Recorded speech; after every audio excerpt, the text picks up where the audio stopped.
Selamat pagi bagi kita semua. Pagi, Pak. Pagi, Pak. Gimana kabar? Sehat-sehat? Sehat, Pak. Baik, kita akan mulai perbincangan kita pada pagi hari ini. Sebelumnya kita berdoa. Terima kasih Bapak, kami bersyukur karena pagi ini boleh bertemu dalam rangka bimbingan skripsi dari awal hingga akhir, sehingga bimbingan ini berjalan dengan baik dengan tujuan tokoh kami menyelesaikan tugas dengan baik. Puji dan Engkau Bapa dan Kristus Yesus. Amin. Oke, kita mulai dari waktu batasan pengumpulan dulu. Apakah kalian sudah bicara dengan pihak kampus soal waktunya? Kalian mengatakan tanggal 8, ada tanggal 10, ada yang tanggal 22. Mana yang benar? Tanggal berapa mengumpulkan skripsi ini dibuat setelah kalian komunikasi?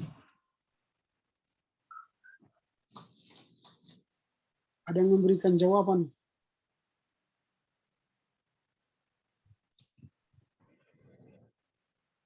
Ada jawaban yang pasti kapan pengumpulannya?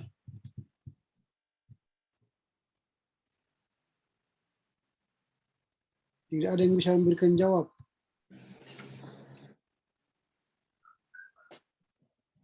Apakah masih ada orang bersama saya di sini? Kalau Masih, Pak. dekat, ya Pak. Kalau di surat bimbingan waktu pengumpulan skripsi itu tanggal 10, Pak. Itu suratnya dikirim ke siapa?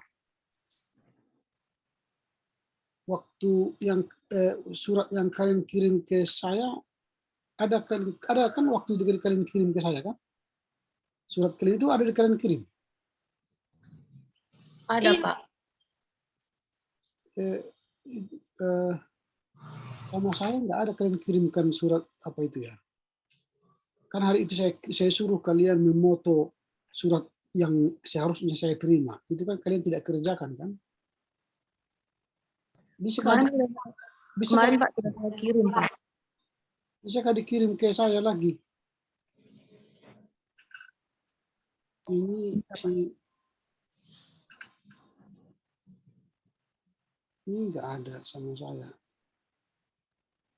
Karena laptop saya kemarin error, maka dia diinstal ulang. Mungkin itu sudah saya download kemarin tapi tidak ada lagi.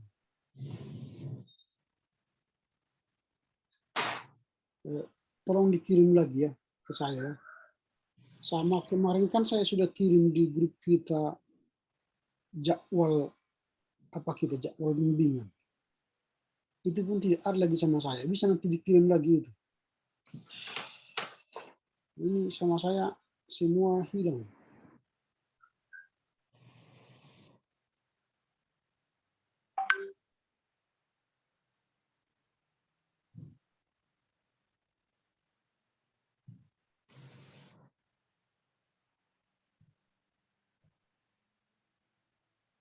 Oke. Ini ya Pak, saya kirimkan.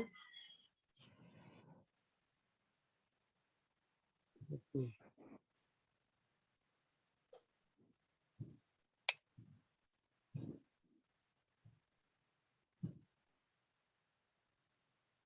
Sebentar.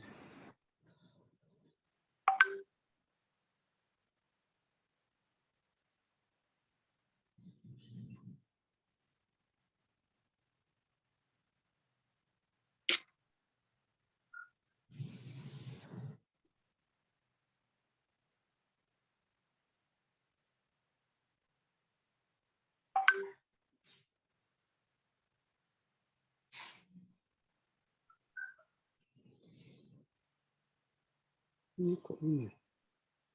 Kok lari?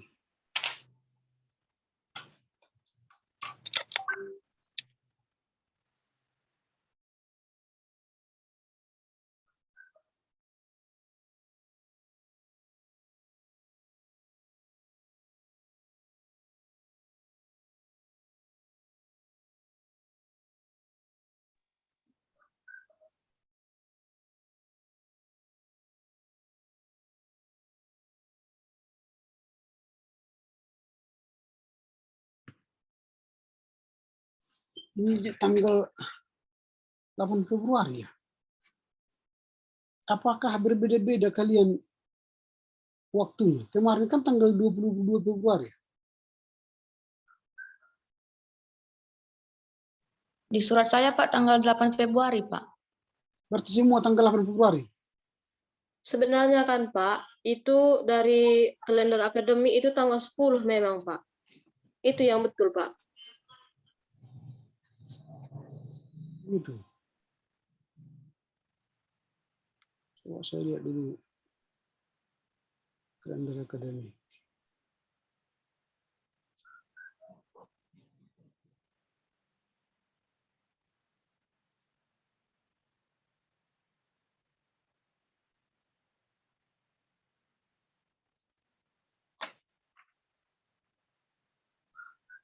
Kalender akademik mengatakan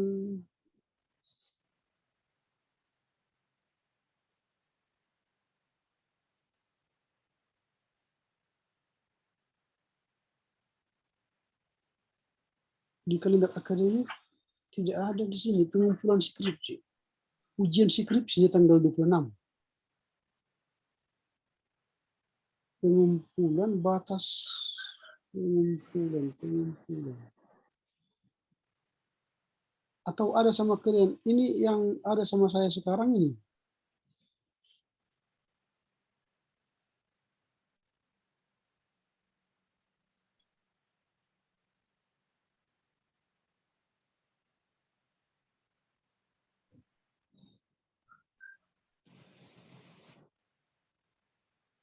Nah, ujian skripsinya ini ada.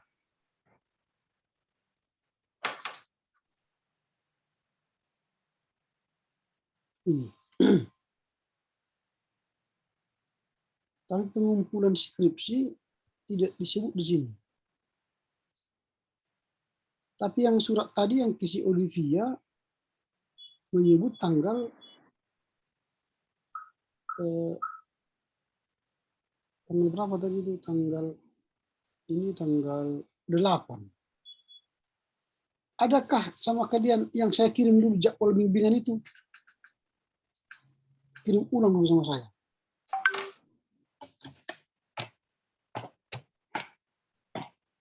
Karena sama saya tidak ada lagi itu.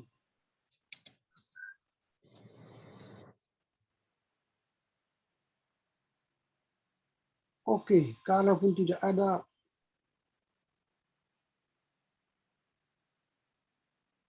kita mulai saja lah ya. Nah, jadi bimbingan kita hari ini saya akan bagi beberapa bagian ya.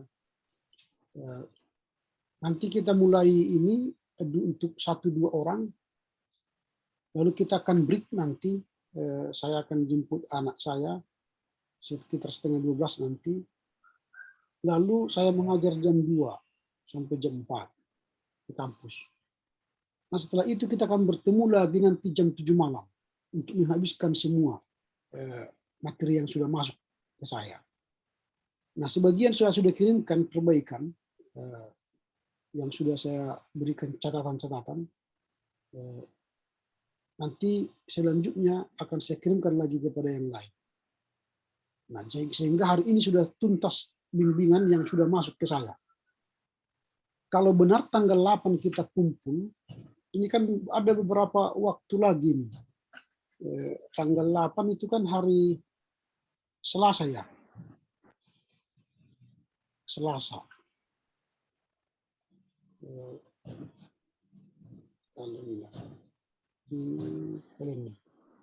Nah, tanggal 8 itu Selasa.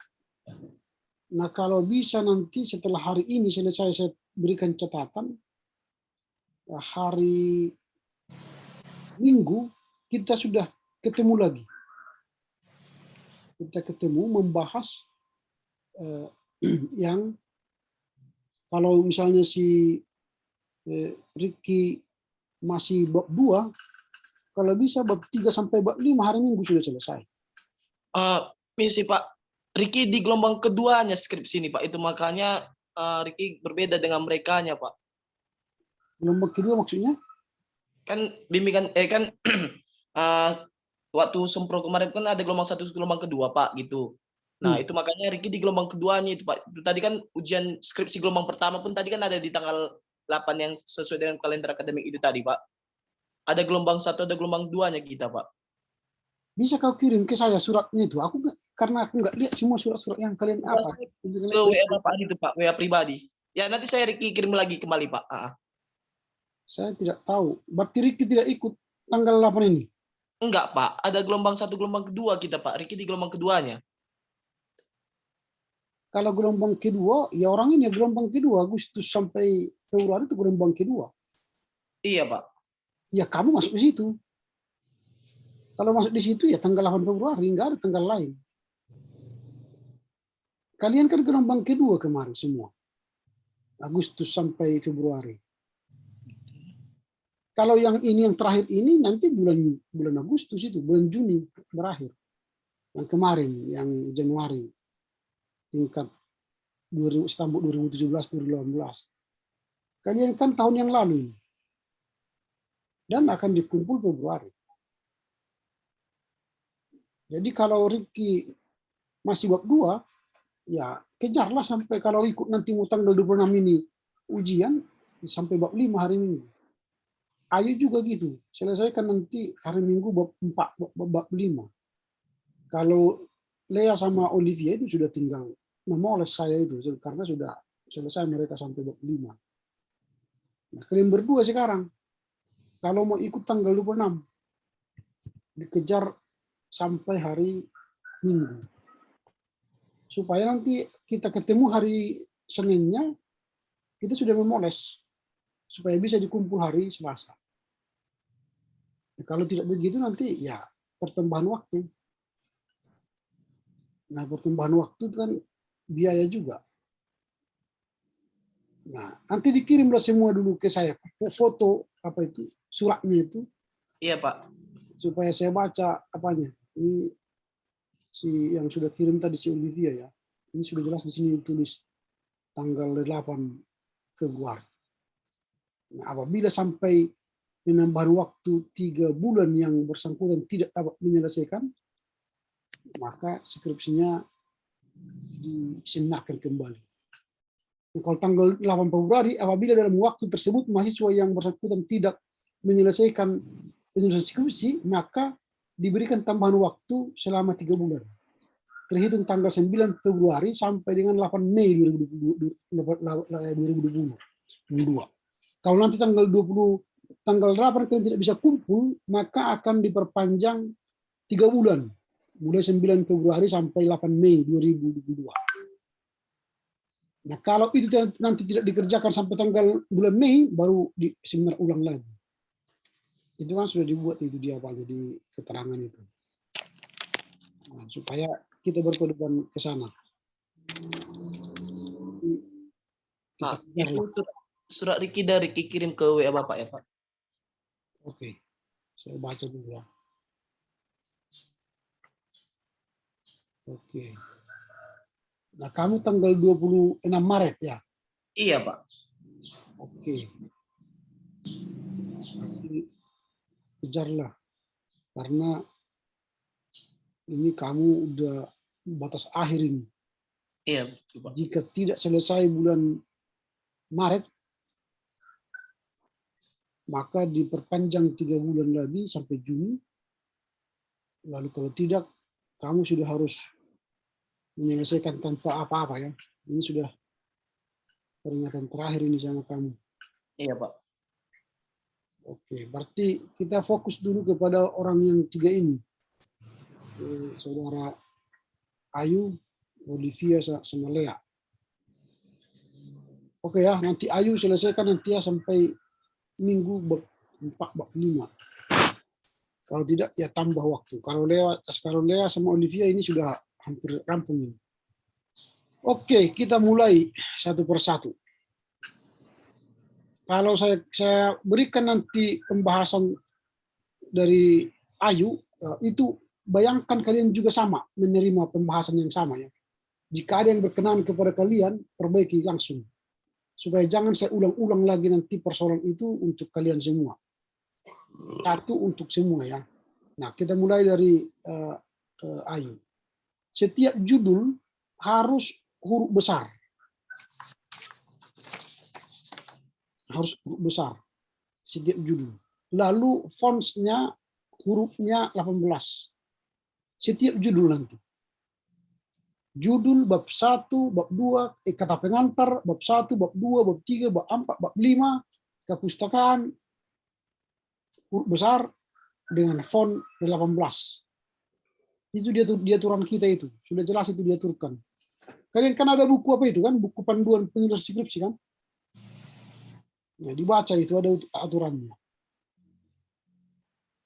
Lalu ini kan juga tidak ada, diganti. Ini dulu masih proposal ini. Kalau sudah proposal, sudah diterima, jangan lagi buat ini. Ini sudah menjadi bab 1. Nah, bab 1 ini harus menjadi font 18. Berarti harus dibuat 18. Nah, kemudian baru masuk latar belakang. Buat hentakan, spasi. Antara bab 1 ke latar belakang dibuat hentakan. Kalau dalam apa itu 3 kali itu kan? Atau 2 kali ya. Nah, kemudian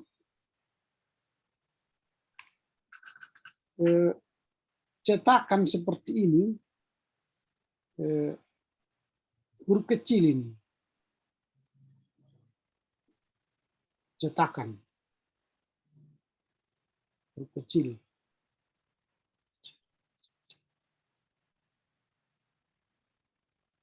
Nah, kemudian ibit. Ibit ini kan huruf besar. Bukan huruf kecil.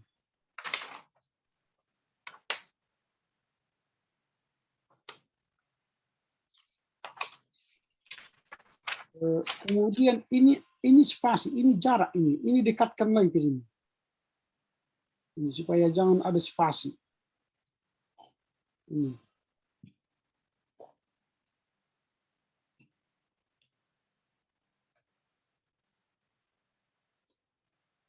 Ini sudah saya coret-coret memang, tapi sudah saya kirim ke apamu tadi, ke WA-mu ya. Tapi kalau masih ada diperbaiki. Nah ini, kalau dalam kurung, ini nanti dekatkan spasinya ya. Setiap yang dalam kurung harus disingkat. Jadi ini bukan keluaran, tapi titik. Setiap singkatan di titik. Titik, titik. Setiap yang disingkat harus dibuat titik. Nah ini juga jarak didekatkan. Tapi kalau dia dalam kalimat, misalnya kita keluaran dipanjangkan. Misalnya dalam keluaran ini dipanjangkan. Tapi kalau dia dalam kurung harus disingkat. Lalu ini huruf catatan kaki dengan huruf skripsi ini harus sama. Kalau skripsi Times Roman, ini juga harus Times Roman. Ini kan huruf kalibri ini. Harus diganti menjadi huruf Times Roman. Dan selalu kalian buat ini justify. Ini di sini. Datar. Ini kan tidak justify. Ini klik justify. Nah ini biar datar. Jadi kalau ada tanda seperti ini saya buat berarti datar. Harus dibuat datar. Nah jadi seperti itu apanya nanti dalam catatan kaki. Kemudian ini juga disamakan ya. Ini beda-beda huruf ini semua. Disamakan dengan yang di atas ini.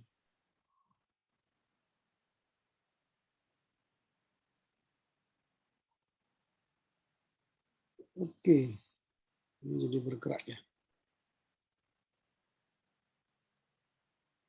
Ini juga kejadian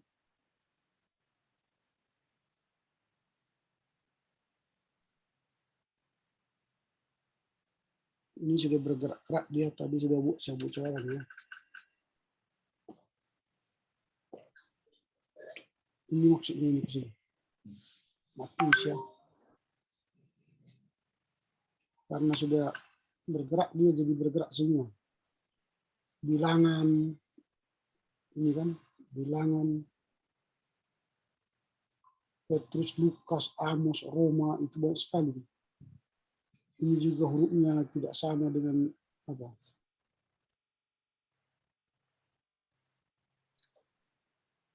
Oke. Ini kalau blogspot tidak boleh dipakai dalam karya ilmiah. Blogspot, Wikipedia, WordPress tidak bisa digunakan. Dihapus nanti ini, karena kalau nanti malu kita kalau ada blogspot, Wikipedia, ini hurufnya nanti disamakan.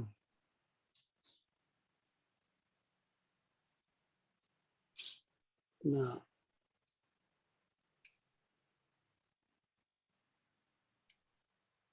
baru kemudian di manfaat penelitian atau manfaat penulisan. Harus sinkron antara tujuan dengan manfaat. Tujuan menulis untuk mengetahui mengapa hukum pembalasan tidak dilakukan oleh orang Kristen. Tujuan. Kalau kita bertujuan begitu, manfaatnya apa? Manfaatnya agar menambah wawasan tentang mengapa hukum pembalasan tidak dilakukan oleh orang Kristen. Jadi nyambung. Jadi harus nyambung antara tujuan dan manfaat. Apa tujuanmu pergi ke STT? Ya untuk belajar teologi atau PAK. Manfaatnya apa? Supaya menjadi tamat mengetahui teologi dan PAK. Kan itu kan? Tujuan itu sejalan dengan manfaat. Tujuan untuk mengetahui apa makna hukum pembalasan menurut kitab Keluaran. Manfaatnya apa? Agar menambah wawasan tentang apa makna hukum pembalasan menurut kitab Keluaran. Nah gitu. Jadi kalau di sini ABC, di sini harus ABC, jangan lagi DE. Itu jadi harus sinkron. Kemudian tidak ada metode penulisan, metodologi. Itu sudah berkali-kali saya katakan. Jadi jangan buat metodologi, ilmu yang digunakan untuk menyelesaikan masalah. Masalah apa? Masalah yang di atas tadi, di latar belakang. Baru bukan metode masalah sistematika, ini sistematika penulisan.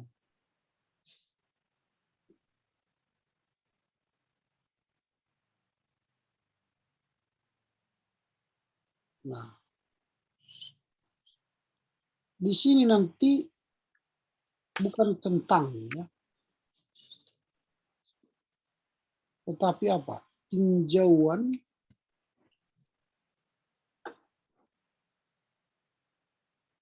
hukum pembalasan berdasarkan eksegese.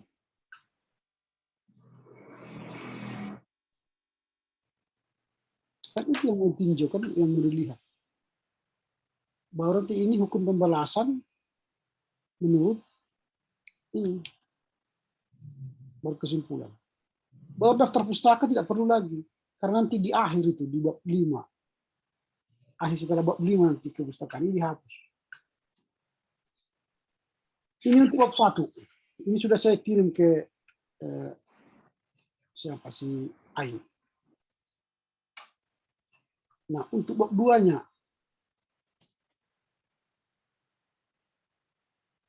Bab 2 ini juga dibuat font kajian teori di dunia. Jadi bukan pengertian hukum pembalasan, pengantar kitab Keluaran.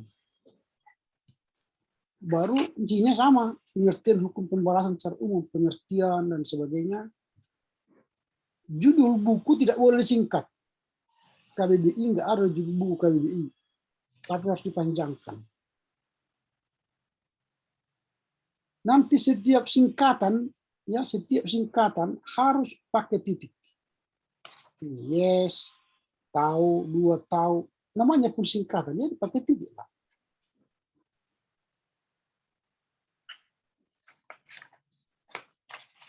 Nah ini, hati-hati kalian kalau copy paste dari internet ke apa kalian, ke skripsi kalian. Ini bukti copy paste. Ini. Kalau diklik ini, dia akan muncul ini. Ini kan, berarti ini kau ambil dari sini. Copy paste. Nah, jadi hati-hati kalau kalian mengutip, mengcopy paste dari internet, itu ketahuan kalian copy paste. Jadi bagaimana caranya supaya jangan copy paste, supaya jangan ketahuan copy paste? Maka ini ketik ulang, diketik ulang lagi dia. Kalau tidak diketik ulang, dia akan kelihatan. Nah, misalnya seperti ini contoh. Mata ganti mata. Maka kalian ketik ulang aja dalam ini. Mata mati baru dalam kurung bahasa Ibrani .2. Lalu ini delete. Nah, maka dia tidak akan kelihatan, ini kalian ambil dari internet. Ini juga begitu. Ketik dalam kurung bahasa Latin. Lalu ini kalian matikan. Jadi tidak kelihatan. Makanya ini juga interpretasi. Langsung mudah itu kami mengetahui kalian mengambil dari internet. Nah, padahal di sini catatan kaki yang 10 ini dari Walter Teologi Perjanjian Lama, bukan dari internet. Padahal ini sudah jelas-jelas dari internet. Ini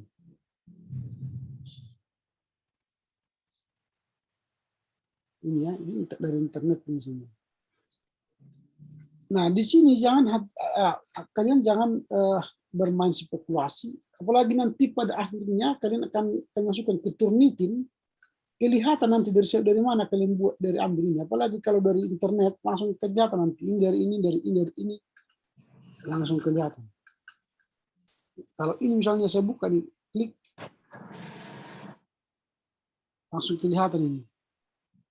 Ini seperti ini. Tafsiran kan? Dari sini ya. Nah, jadi jejak digital itu kami tahu dari mana.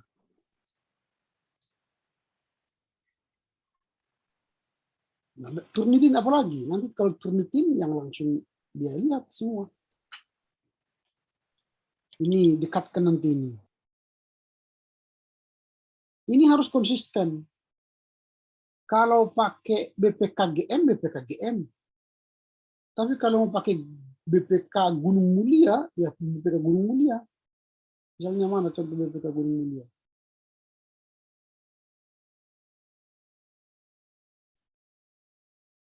Ini kan BPK Gunung Mulia ini kan. Mengapa satu BPKGM, satu BPK Gunung Mulia? Konsisten. Sama seperti Andi. Kalau kau buat huruf besar Andi penerbit, maka semua penerbit yang lain harus huruf besar, seperti Momentum. Ini juga huruf besar. BPK Gunung Mulia harus huruf besar. Gitu.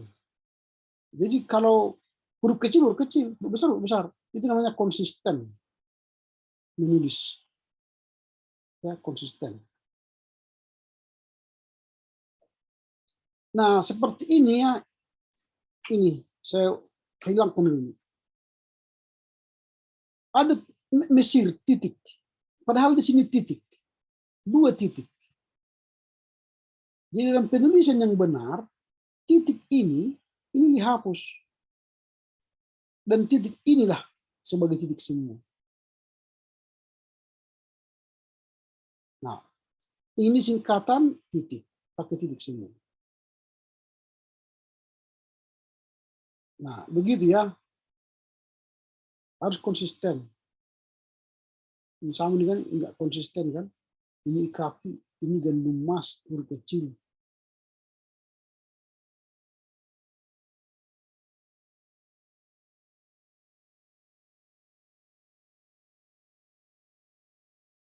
Nah ini. Kalau dalam kurung harus disingkat Keluaran, Matius, Lukas. Sama dengan kalian yang lain nanti ya. Sudah saya cor-cor itu. Tidak saya terangkan lagi nanti itu. Artinya kalian sudah saya anggap tahu lah. Ini buat justify semua. Supaya apa? Supaya sejajar. Ini lagi. Tidak ada maz. Tidak ada J. Lihat nanti di Alkitab singkatan-singkatan yang sesuai dengan singkatan Alkitab. Yang ada kan MJM, ini Jeff, bukan J, bukan maz. Ini juga jauh, mat, tidak ada titiknya di sini. Nah, pengantar ke dalam kitab Keluaran.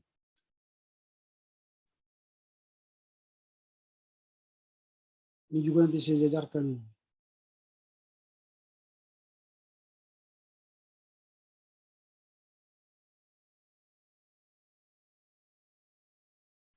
Penulisan waktu, dengan sastra, tujuan penulisan. Ini sebenarnya pembimbing apa namanya? PL atau ini mungkin bandingkan, bukan BGD. Nah, yang seperti ini kita nggak tahu ini kitab mana. Ini kan, kecuali kita tahu misalnya kejadian, berarti kejadian, tulis saja ini apa di sini, kitab apa di sini. Nah ini kan banyak sekali, tapi tidak konsisten. Yang lain nanti dibuat. Nah misalnya seperti ini. Tidak begitu cocok ini struktur kitab. Ngapain menulis ini? Ini menghabiskan kertas ini. Pembimbing ini, apalagi ini tema-tema kitab Keluaran. Dihapus saja ini, nggak ada gunanya. Karena tidak ada hubungannya dengan judulmu. Tidak ada hubungannya dengan hukum pembalasan. Dicabut aja itu, nggak ada gunanya. Masih sudah buat catatan saya.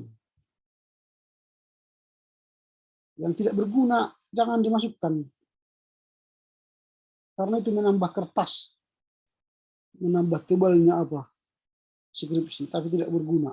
Maka tidak perlu. Karena ini isi pembimbing PL. Nah itu untuk bab 2.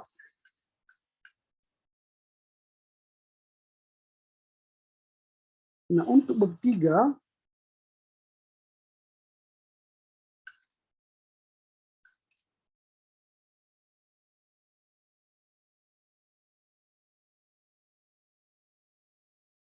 ini bab 3. Bab 3 itu, ini tadi harus huruf apa ya, 18.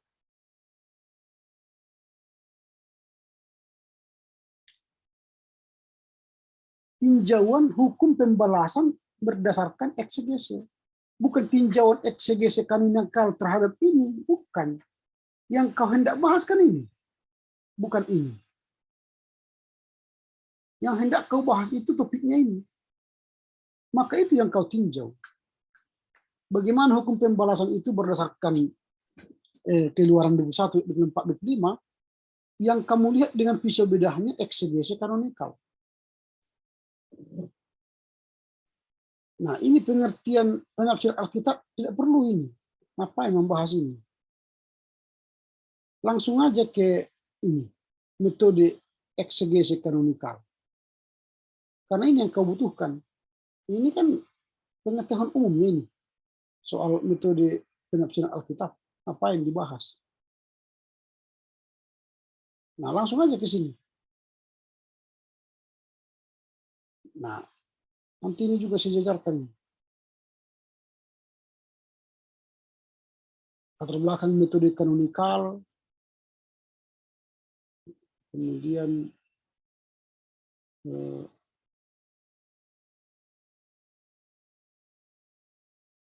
semua catatan kaki disejarkan ya. Prinsip dan tujuan eksegesi kanonikal. Tapi kamu belum memasukkan langkah-langkah penafsiran kanonikal. Bagaimana langkah membuat tafsiran kanonikal? Ini sudah saya tuliskan langkah-langkah itu apa. Ini. Ada langkah-langkahnya. Nanti baca lagi. Nah setelah itu baru ada kekuatan dan keuntungan, kelemahan, baru alasan memilih itu, kemudian masuk kepada tafsiran, ikuti tadi langkah-langkahnya itu.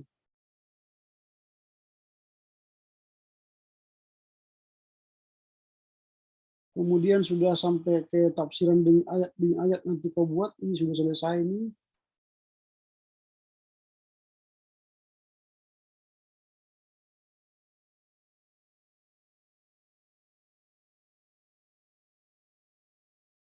Kemudian yang terluka, yang terlukai,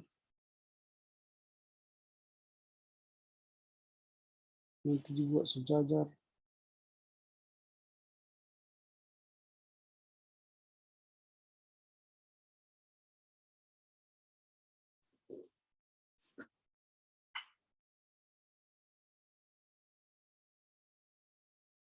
Kemudian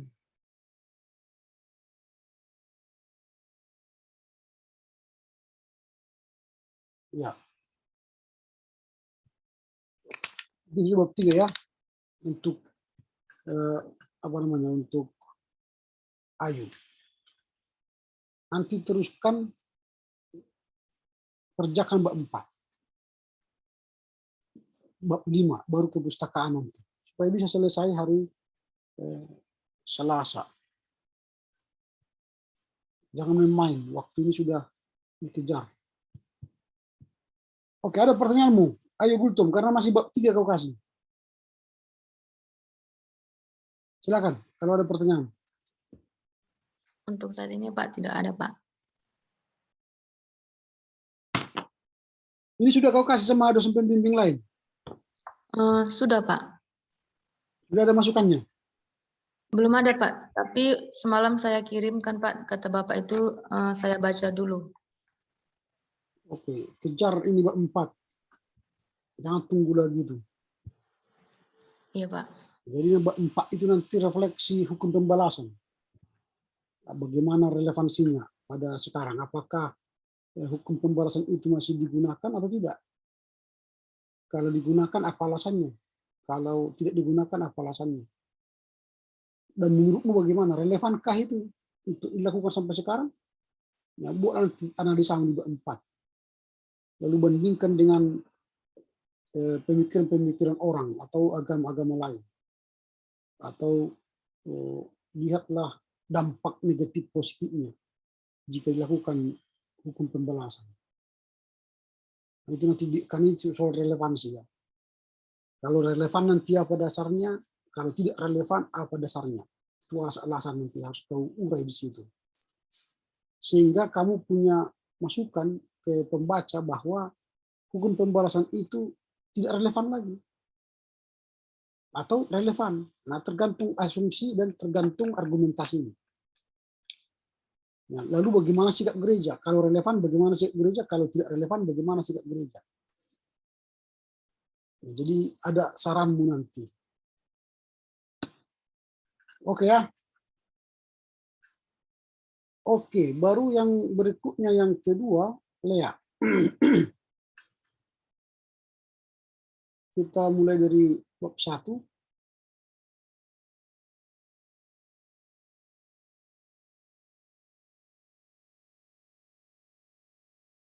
Nah, ini sudah 18 ya. Ini harus menggunakan angka Romawi, bukan angka Arab. Dan harus font 18. Ini sudah saya buat font 18. Kemudian latar belakang, ini nanti saya jajarkan supaya bisa, kalau disejajarkan dia jadi begini nanti. Bagus kan? Ini bagus ya.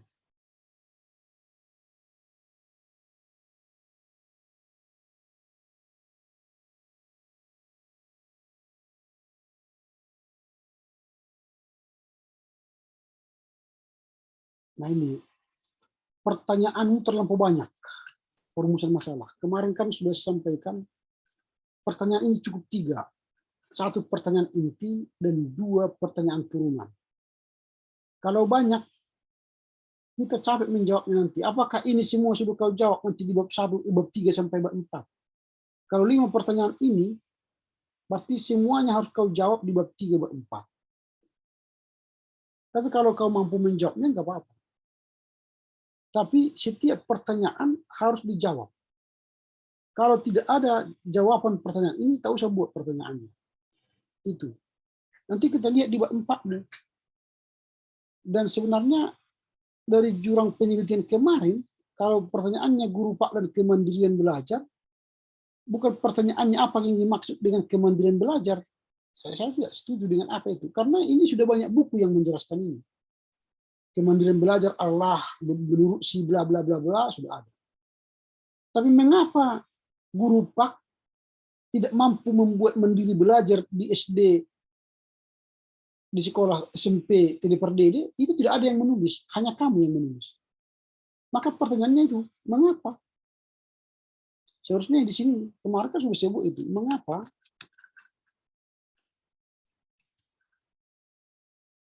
guru Pak tidak mampu, guru Pak dia apa di SMP, TD, per DD, kurang mampu, tidak mampu ya, kurang mampu menjadikan,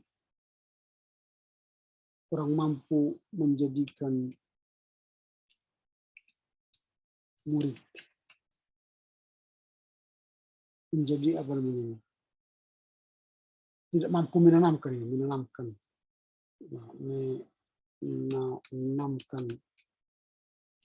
kemandirian belajar siswa.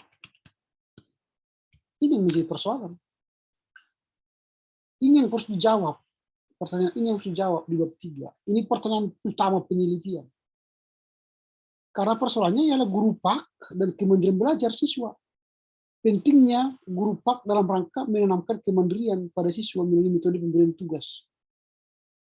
Nah, berarti guru Pak itu tidak mampu membuat siswa mandiri belajar. Solusinya nanti apa? Pemberian tugas. Itu sudah relevansi kan? Tapi apa yang dimaksud dengan kemandirian belajar? Itu berarti kan buku-buku ini sudah ditulis banyak orang ini. Nah, bagaimana peran guru Pak dalam membangun mentalitas kemandirian belajar siswa? Oke. Apa faktor-faktor? Oke. Apa yang dimaksud dengan pemberian tugas? Ngapain lagi ini? Nggak perlu ini. Ini juga nggak perlu. Menurut saya ya. Jadi yang 3 ini aja pertanyaannya. Dan ini dijawab di apa? Di bab 3, bab 4.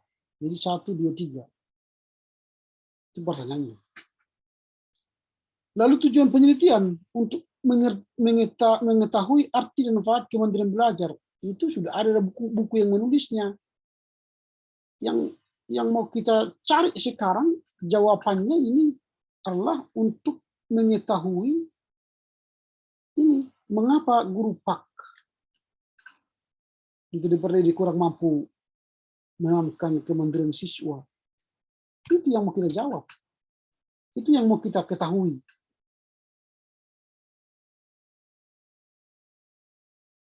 Lalu nanti manfaatnya ke situ. agar mampu menambah wawasan tentang arti dan manfaat kemandirian belajar, atau mengapa itu tadi, wawasan tentang mengapa guru pak kurang mampu mengangkut kemandirian belajar siswa. Ini yang seharusnya kita manfaatnya, bukan ini. Jadi harus sinkron dia. Apa yang kita, apa tujuan kita, apa manfaatnya, sinkron. Maka disinkronkan antara tujuan dan manfaat. Kalau tidak sinkron, jadi sebuah puzzle kayak sebuah puzzle yang tidak nyambung. Ada puzzle tapi tidak nyambung. Puzzle itu supaya cantik kelihatan harus nyambung. Baru metodologi penelitian, kuantitatif, sistematika, dan sebagainya. Oke, ini sudah selesai bab 1.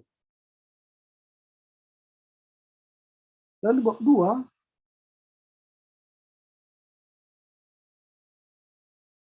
Nafon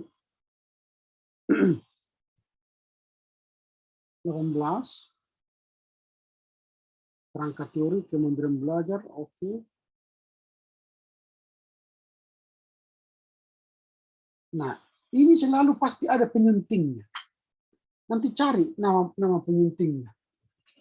Kalau saya ambil misalnya ini bukunya ya.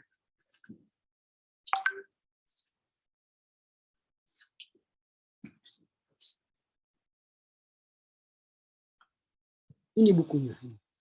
Kamus Besar Bahasa Indonesia. Kan ini kan? Ini bukunya. Di sini aja banyak ada nama penyunting. Kalau kalian nanti mau lihat nama penyuntingnya ada. Ini ada daftar nama penyumbang. Daftar nama penyumbang istilah. Ini penyunting. Anton M. Mulyono. Ini ada nama penyunting. Anton M. Mulyono. Nah ini. Jadi kalau kalian membuat ini ada penulisnya. Setiap buku pasti ada penulisnya. Kalau dia kamus, penyunting. Kalau dia bunga rampai, editor. Kalau dia nulis sendiri, ya namanya sendiri. Jadi semua itu ada penulis. Cuma ya itu tadi, misalnya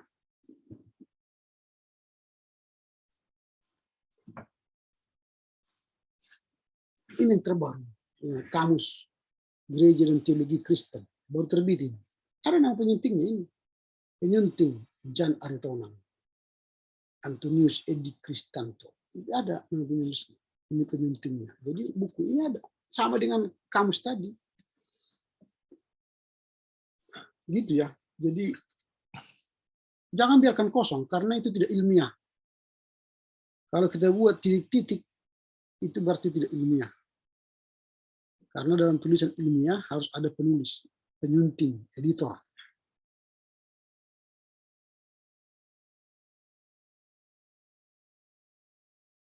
Kemudian ini kalau ada kalimat seperti ini dalam Efesus 6 ayat 10 mengatakan bla bla bla bla bla, ini seperti khotbah. Ini seperti khotbah. Dalam karya ilmiah kita harus hindari penggunaan kata dalam Efesus 6 ayat 10 bla bla bla bla, itu khotbah itu. Saudara-saudara, dalam Efesus 6 ayat 10 mengatakan akhirnya hendaklah kamu kuat dalam Tuhan, dalam kekuatan kuasanya. Itu khotbah. Jadi buatlah dia menjadi kalimat ilmiah. Nah, berarti bagaimana caranya supaya itu jadi ilmiah? Ini kalimat ini buang.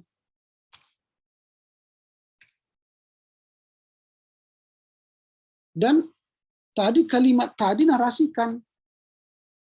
Misalnya, yang hendak mau kamu lihat ialah soal kemandirian kan? Hal ini menunjukkan hendaklah kemandirianmu senantiasa kuat, kan itu. Nah, dalam kalimat-kalimat karya ilmiah ini kan landasan teologis belajar dalam Alkitab. Kemandirian belajar dalam Alkitab. Buatlah kalimat begini. Berdasarkan pengamatan Paulus bahwa kemandirian belajar itu sangat penting. Sangat penting bagi seorang siswa.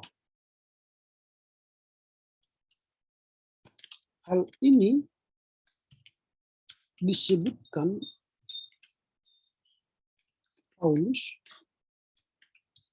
dalam Efesus. Nah, itu jadi karya ilmiah dia yang mengatakan. Nah, ini jadi karya ilmiah. Tapi kalau kalimatnya dalam Efesus, itu menjadi khotbah. Jadi kita harus membuat narasi yang menjelaskan bahwa Paulus sendiri sudah mengajarkan soal kemandirian. Lalu rujuklah teks. Gitu. Jadi begitu caranya, Lea. Jadi buatlah kalimat narasi yang menunjukkan bahwa ini landasan teologis tadi dari teks. Buat kalimatmu berdasarkan pengamatan Paulus bahwa kemandirian itu sangat penting. Sebentar ya, ada tamu.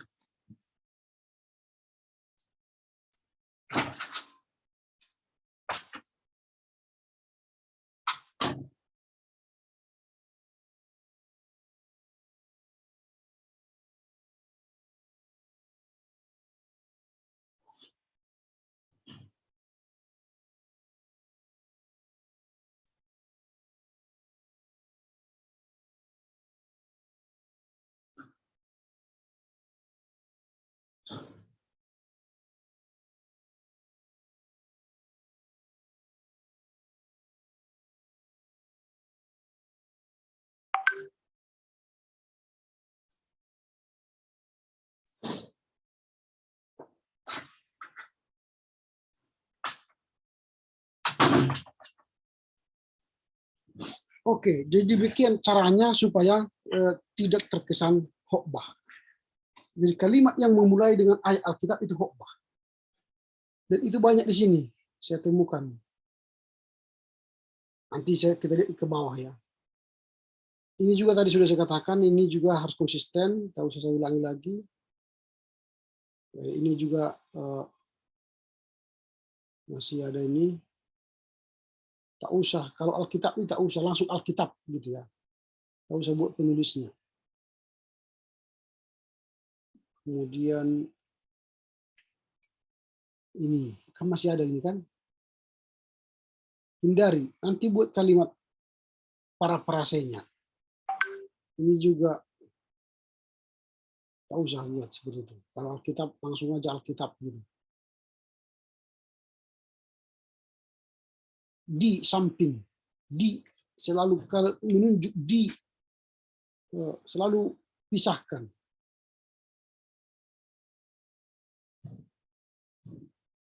Ini faktor-faktor, ini yoh ya seperti tadi. Nah,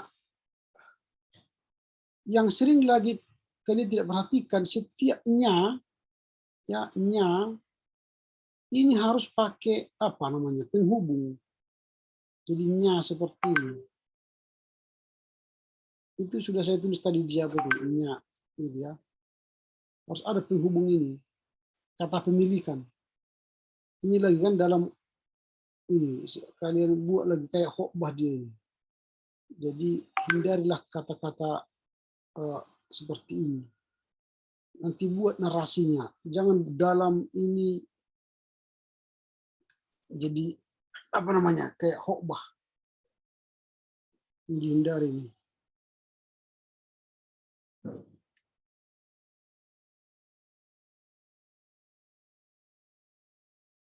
Dan menurut saya sebenarnya ini faktor-faktor yang menyebabkan ketidakmandirian belajar ini sudah masuk ke bab 3 ini.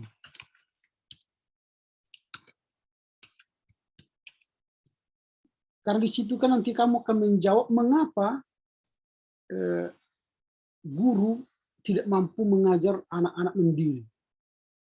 Nah, itu jawabannya di bab 3. Ini sudah jawaban.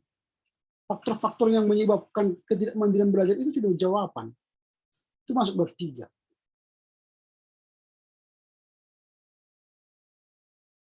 Baru upaya mengembangkan kemandirian pun sebenarnya sudah bab 3 ini.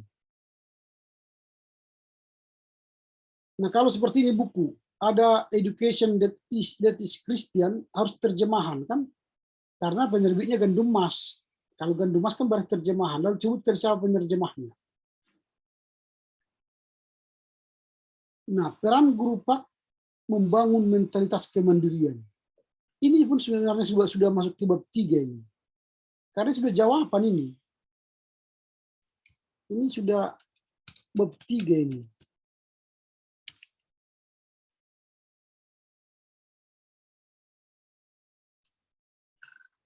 Karena ini sudah masuk jawaban. Ya.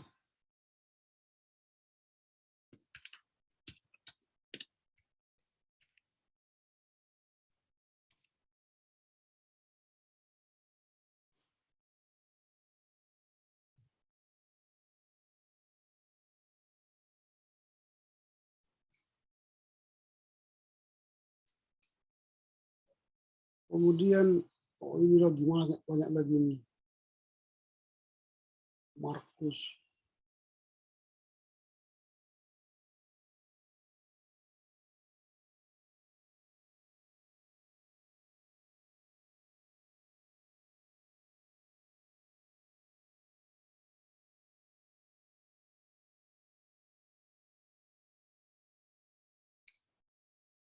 Yandi.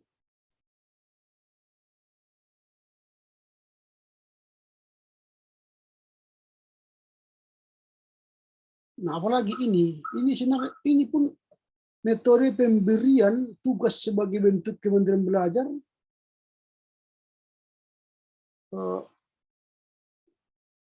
pengertian metode bisa di bab 2. Tapi kalau nanti metode yang kau berikan itu sudah bisa ke bab 4. Ini juga terkesan khotbah ya. Ini nanti diperbaiki.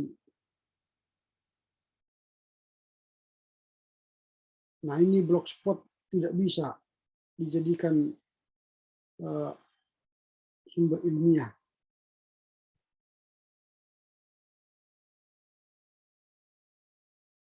Nah, ini juga kelebihan kekurangan, tapi udahlah. Cara mengutip jurnal yang benar sudah saya buat sepertinya. Nanti diikuti kalau ada jurnal lagi nanti. Cara mengutip jurnal.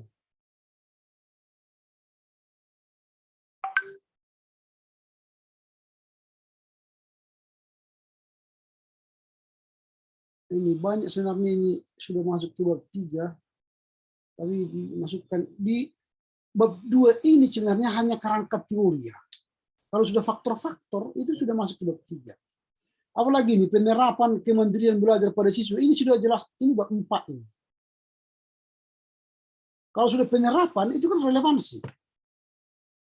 Itu sudah masuk bab 4. Ini bab 2 ini sebenarnya sudah selesai, semua sudah habis kau buat skripsimu di sini. Nah, makanya ini masuk bab 4. Nah, karena semua sudah kamu masukkan di sini, bab 2, bab 3, bab 4. Sudah kamu masukkan di sini. Baru kerangka konsep, oke, bab 2 lah ini. Oke, ini untuk bab 2. Jadi bab 2-mu ini sudah lebih banyak berisi bab 3, bab 4. Nah, jadi bab 2 itu hanyalah kerangka teori saja. Kalau dia sudah faktor-faktor, itu sudah bab 3. Kalau relevansi penerapan itu bab 4. Jadi nanti pindahlah, tambahkan ke bab 3, mana yang bagian bab 3, tambahkan ke bab 4, mana bagian bab 4. Nah, oke, kita masuk ke bab 4.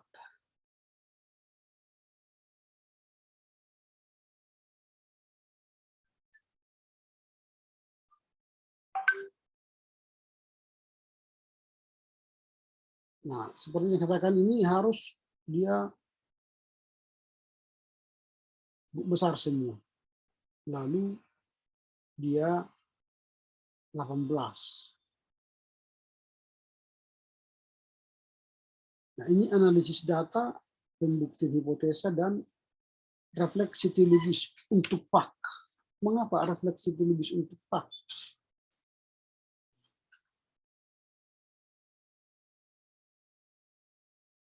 Refleksi teologis. Relevansinya untuk apa namanya? Untuk di mana itu apa namanya? Penelitianmu? Untuk relevan TD/PD kan? Iya, Pak.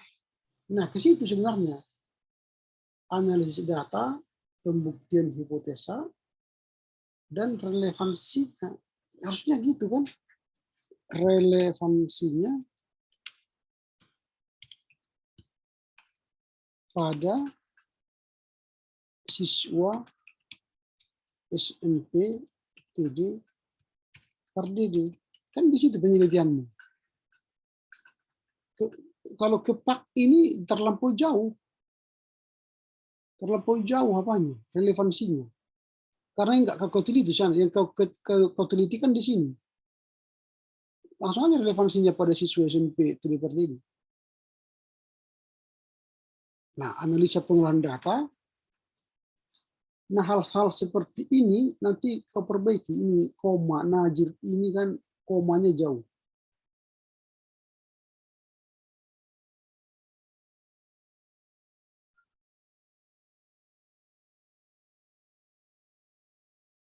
Nah, kita langsung bab 4. Tadi bab 3 belum ya? Oh, langsung ke bab 4 ini. Sorry. Langsung lompat bab 4. Bab 3 aja belum kita bahas. Nah, bab 3. Nah, bab 3 ini harus font 18 ya. Pengertian metodologi penelitian. Oke lah.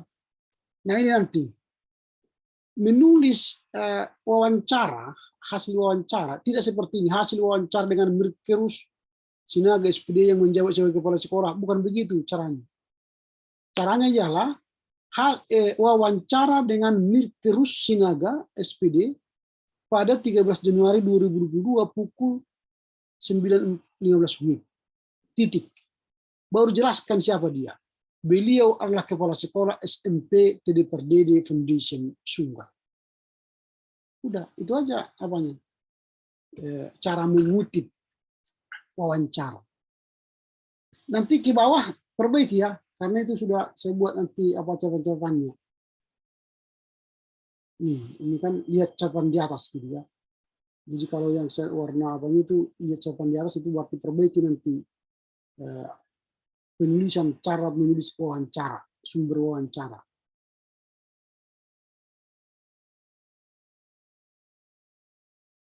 Oke, kalau bab 3 ini sudah oke, tinggal perbaikan apa tadi ya, apa namanya, wawancara.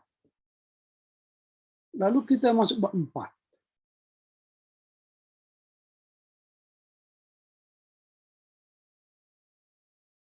Nah, jadi relevansinya pada siswa SMP TD/PD Foundation itu baru analisa data dari waktu itu.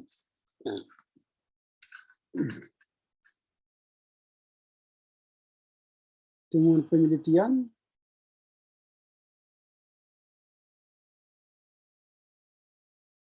Nah, hasil 33,3. Sangat baik.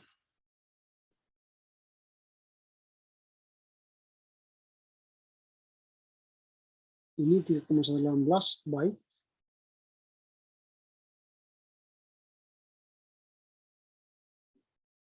Ini 2,86.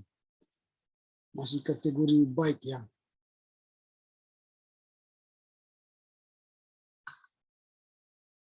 Ini 3,22 baik.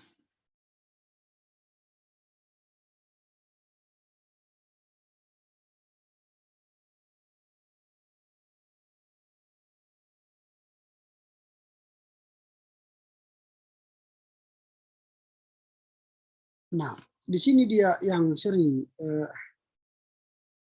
kamu menyatakan di awal tadi bahwa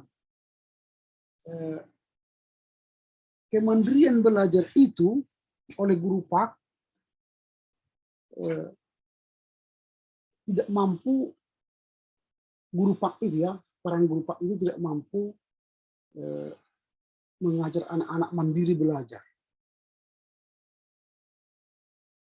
Nah, tetapi setelah menggunakan metode pemberian tugas, maka mereka mengerti kemandirian belajar. Nah, tetapi di sini temuan pertama yang kamu buatkan, temuan penelitian yang pertama adalah mengenai arti kemandirian belajar. Berdasarkan hasil pengolahan data, dapat diketahui arti dan tujuan kemandirian belajar dikategorikan sangat baik. Kalau mereka mengerti kemandirian belajar sangat baik, berarti tidak ada masalah. Itu yang menjadi persoalan kan. Nah, temuan yang kedua adalah peran guru Pak. Ini juga baik. Temuan yang ketiga, faktor-faktor yang menyebabkan ini baik. Dan ketemuan yang keempat, pemberian tugas baik. Seharusnya dengan pemberian tugas ini sangat baik. Supaya benarlah bahwa siswa yang di awal tidak baik menjadi baik. Ini kan langsung sangat baik ini. Seharusnya ini kurang baik.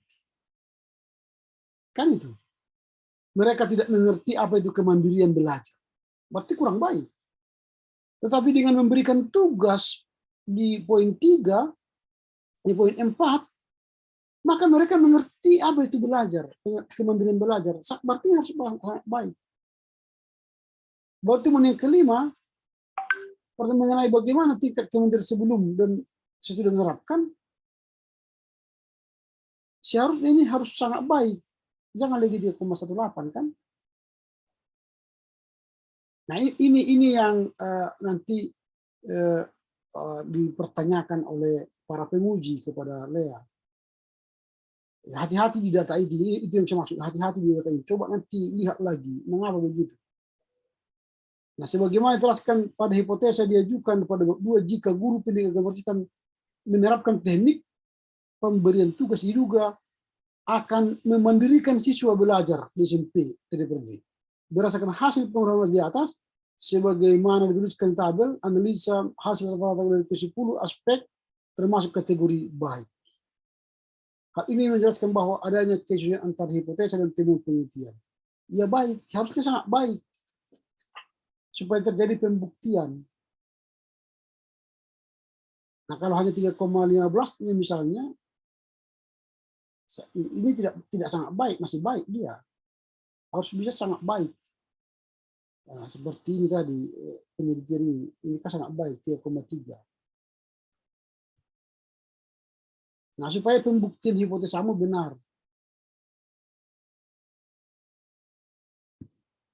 Oke. Refleksi logis untuk Pak. Apa refleksinya? Ini kan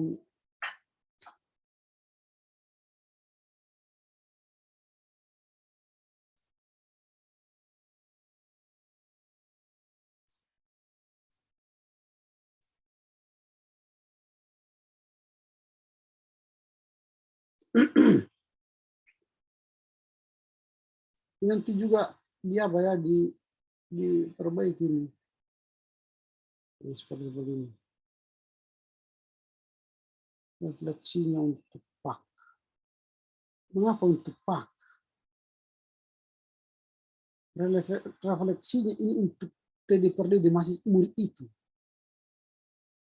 Nah, di sini sebenarnya relevansinya ini, jadi ini relevansi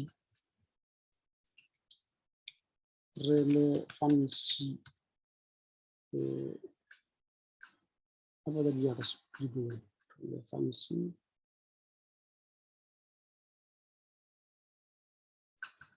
ini relevansi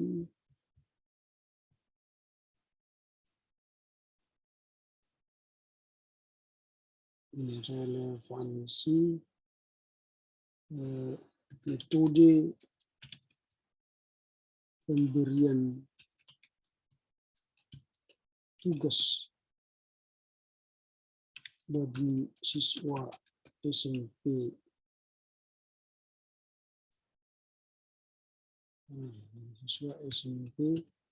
PD/PD. Ini seharusnya.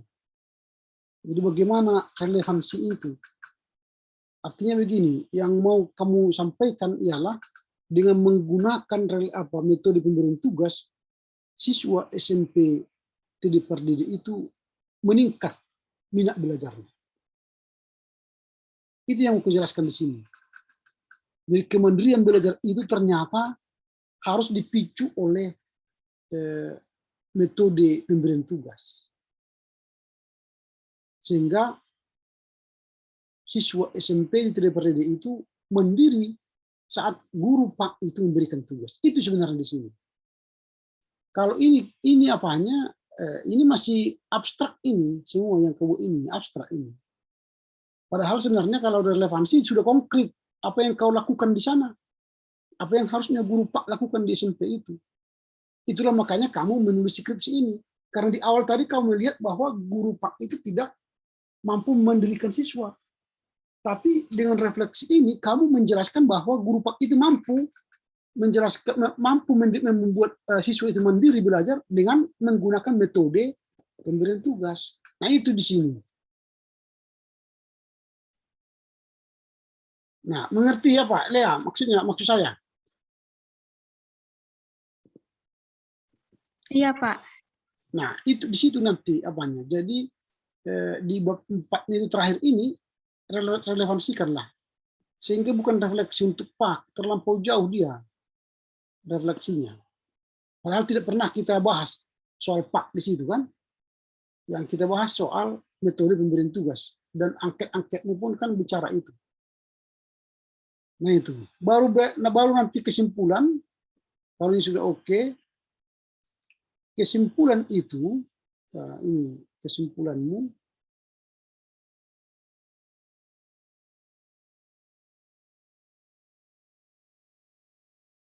Ini sudah 18 kau buat ya. Nah, istilah kesimpulan teoritis dan kesimpulan enggak ada gunanya ini kesimpulan teoritis. Ini sudah kau buat bab 2, ini jadi ringkasan ini. Ini ringkasan. Jadi kesimpulan itu bukanlah ringkasan.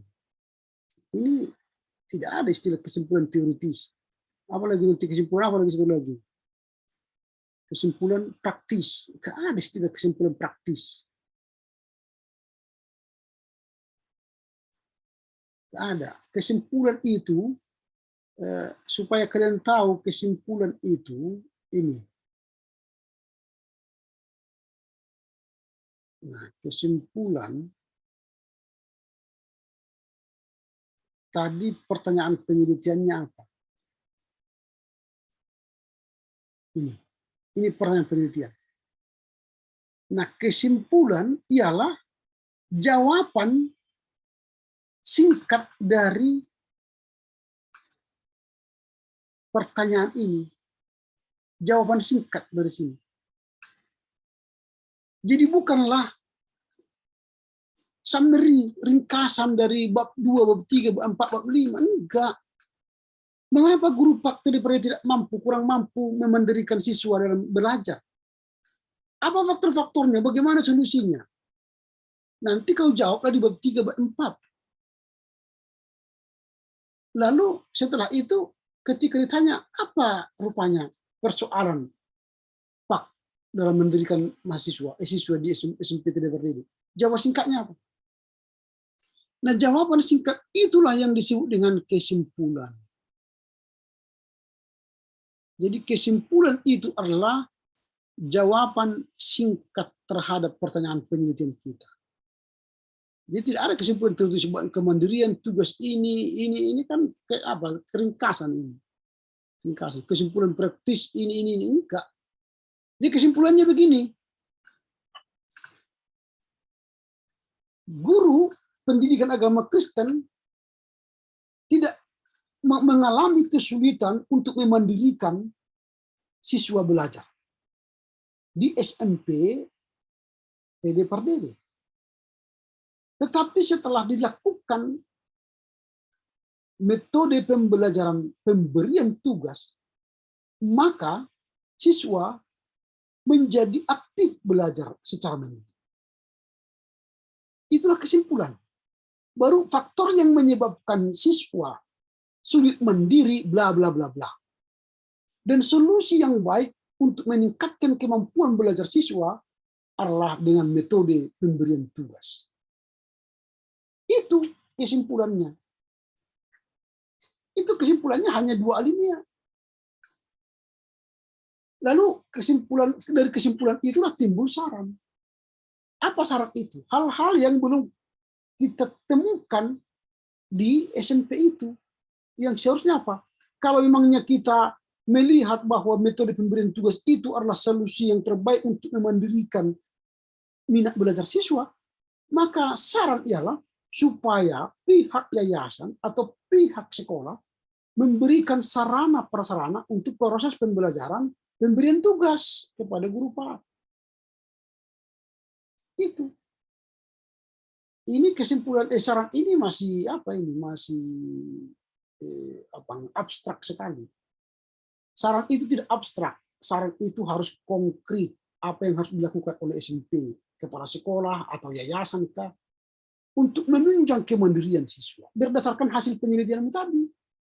Faktor-faktor yang menyebabkan dia tidak mandiri, faktor-faktor yang membuat dia bersemangat. Nah, sarankanlah itu. Karena itu belum ada di sini kan, di SMP ini. Sarankanlah supaya ada. Itu kesimpulan dan saran. Begitu ya, Lea? Atau ada pertanyaan? Iya, ada pertanyaan saya, Pak. Silakan. Mengenai perumusan masalah, Pak, yang 5 poin tadi. Kemarin memang udah saya buat 3 kayak gitu kan, Pak. Cuma itu selebihnya tambahan dari Bu Roni kayak gitu. Makanya saya cantumkan di situ gitu, Pak. Begitu ya. Iya, Pak. Dan itu kau kerjakan? Apa ada jawabannya di bab 3 bab 4? Ada, Pak. Semua saya cantumkan di tabel-tabel yang sudah saya buat kayak gitu, Pak. Oke lah, kalau begitu. Asal kau masukkan itu nggak apa-apa. Silakan saja. Gitu. Pertahankan aja. Asal kau jawab di bab 3 bab 4. Oke, ada lagi pertanyaannya? Yang mengenai di bab 2 tadi, Pak. Mengenai faktor-faktor dan beberapa bagian tadi yang Bapak bilang masukkan ke bab 3 kayak gitu, Pak. Saya pahami kalau di bab 3 itu mengenai gambaran sekolah saja kayak gitu, Pak. Yang saya tahu dan saya lihat juga dalam pengerjaan teman-teman ataupun yang lainnya kayak gitu, mereka juga seperti itu kayak gitu, Pak. Atau masukkan di bab 4. Tadi di bab 4-mu itu, misalnya ini ya, saya tunjukkan di bab 4 ini.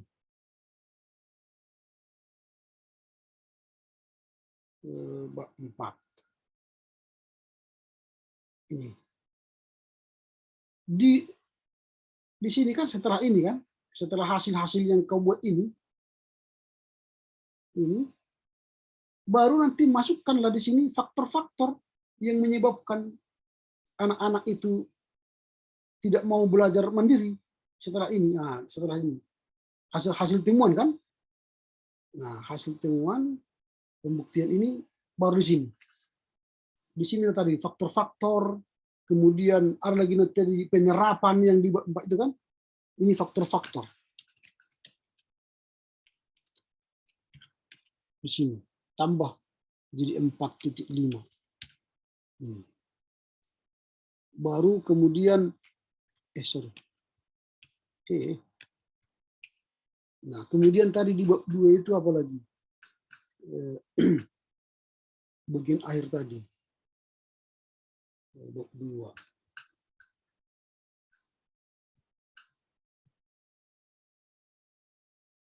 Karena bab 3, bab 4 itu sebenarnya yang harus perlu banyak. Karena disitulah analisamu kan. Ini di bab ini tadi.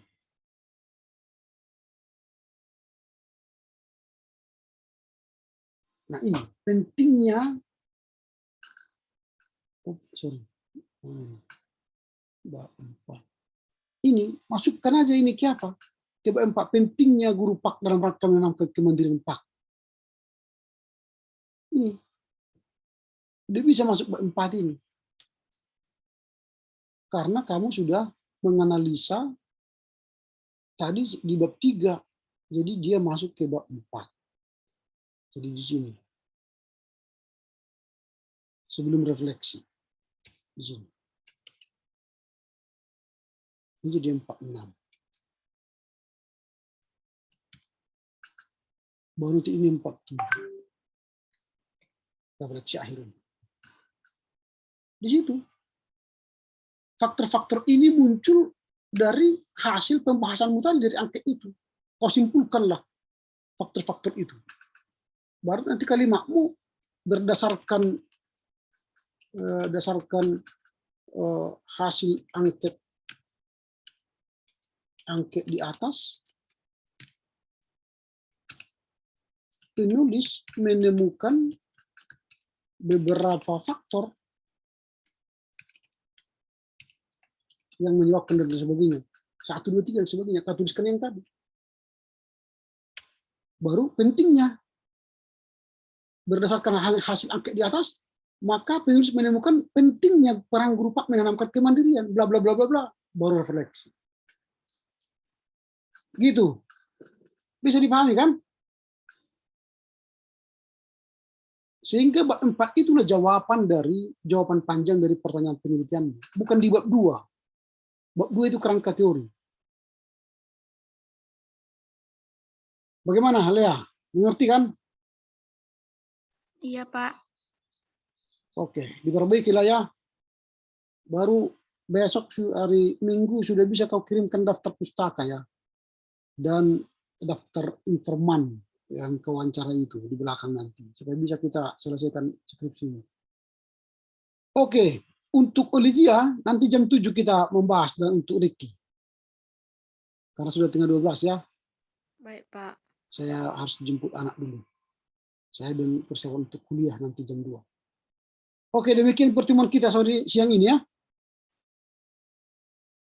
Iya, Pak. Baik, sebelum kita tutup kita berdoa.